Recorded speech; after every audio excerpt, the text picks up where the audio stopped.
Buongiorno, I am Lucifer. And yes, I will be narrating today's horror story to make your skin crawl, because I requested Vox to give me and my wife Lilith a chance to narrate, and he agreed, of course. Don't worry, Vox is still in charge of this little project. He will come back once me and Lilith narrate our stories. Anyway, blimey, get off the track already. Today's story will be about the disappearance of Bobby Dunbar and his eerie return as somebody else. Let's get to it. When young Bobby Dunbar went missing in 1912, the whole country was eager to find him. The 4-year-old Louisianan vanished into thin air on August 23rd during a trip to Swayze Lake. Leslie and Percy Dunbar searched everywhere, to no avail. Desperate police dissected alligators and threw dynamite into the lake, and then offered a reward of $6,000. Back then, $6,000 were equal to the amount of $160,000 today. All seemed lost until 8 months after Bobby's disappearance, when police arrested a man named William Cantwell Walters on April 13, 1913, near Columbia, Mississippi. Walters was traveling with a boy matching Dunbar's description. He claimed the body was named Bruce Anderson, the son of a woman named Julia Anderson, a field hand and caretaker for his parents.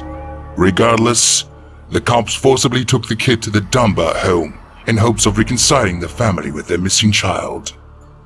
The Dunbars, however, didn't recognize the boy as their son. They said his eyes were too small, and the boy didn't seem to recognize them either, or his brother Alonzo.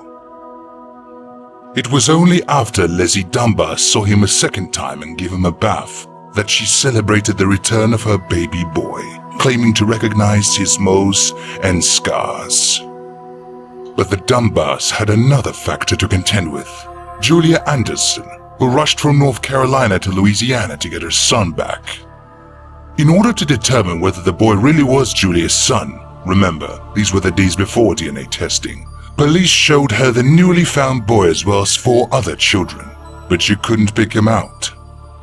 And so, devastated, she gave up and returned home, while the Dunbars were confident they had successfully gotten their son back. But none of it ever sat right with Julia Anderson. It would take nearly a century for the truth to come out.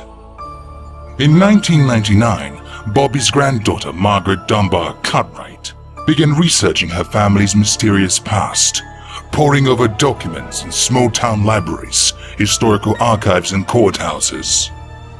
Her journey was chronicled by the Associated Press in 2004, and again in a 2008 episode of This American Life.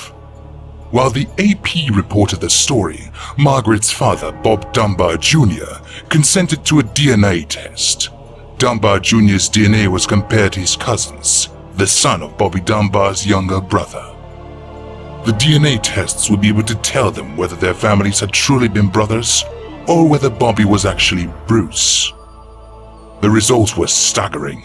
Bob Dunbar Jr. was not related by blood to any of the Dunbar family. The returned child all those decades ago was in fact Bruce Anderson.